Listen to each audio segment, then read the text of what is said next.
Okay, so now that our model is run, let's take a look at our accuracy models, or graphs. And you see our validation accuracy doesn't quite get to the same level as our model accuracy, but it does a decent job.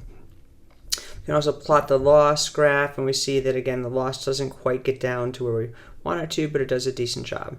So now let's look at how we make a prediction. So we're going to essentially take in and read in our 4 files for different images, and you can add your own here as well. Once we read that in, we're going to then process them the same way, shape them like we want them, and then run them to make a prediction.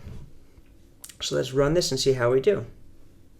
So it's downloading the files, making a prediction, and it says this image is most likely to be a sunrise for the first one. That's good.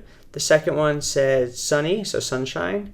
The third one we said rain, rain. And then the last one was cloudy, but it actually guessed that it was sunshine. So the model did pretty good.